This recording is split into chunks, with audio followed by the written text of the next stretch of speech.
ലോക ചാമ്പ്യന്മാരായ Argentina Copa America നിലനിർത്താനുള്ള പോരാട്ടങ്ങൾ തുടങ്ങിക്കഴിഞ്ഞു. ഉദ്ഘാടന മത്സരത്തിൽ കാനഡയെ എതിരില്ലാത്ത 2 ഗോളുകൾക്കാണ് അർജന്റീന പരാജയപ്പെടുത്തിയത്.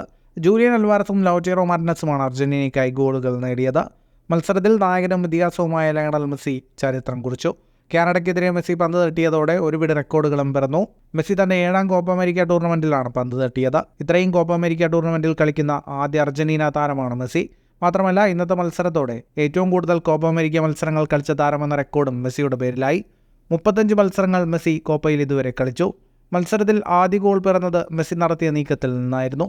മത്സരത്തിലെ അർജന്റീനയുടെ 2ാമത്തെ ഗോളിന് അസിസ്റ്റ് നൽകിയത് മെസ്സിയായിരുന്നു. ഇതോടെ ലോകകപ്പിലും കോപ്പ അമേരിക്കയിലും 26 ഗോളുകളും 28 അസിസ്റ്റുകളുമായി ആകെ 54 ഗോൾ കോൺട്രിബ്യൂഷനോടെ മെസ്സി പ്രധാന അന്താരാഷ്ട്ര ടൂർണമെന്റുകളിൽ ഏറ്റവും കൂടുതൽ ഗോൾ സംഭാവനകൾ നടത്തിയ താരമായി. തന്റെ 7ാമത്തെ കോപ്പ ടൂർണമെന്റിനിറങ്ങിയ മെസ്സി 7 കോപ്പ ടൂർണമെന്റുകളിലും അസിസ്റ്റ് നൽകിയെന്ന പ്രത്യേകതയുമുണ്ട്. മത്സരത്തിൽ ഗോളടിക്കാൻ 2 സുവർണാവസരങ്ങൾ മെസ്സിക്ക് ലഭിച്ചെങ്കിലും അത് കൺവേർട്ട് ചെയ്യാൻ താരത്തിന് സാധിച്ചില്ല. ഒരു അസിസ്റ്റിന് പുറമെ മെസ്സിയുടെ കാനഡയ്ക്കെതിരായുള്ള മത്സരത്തിലെ കണക്കുകൾ നോക്കാം.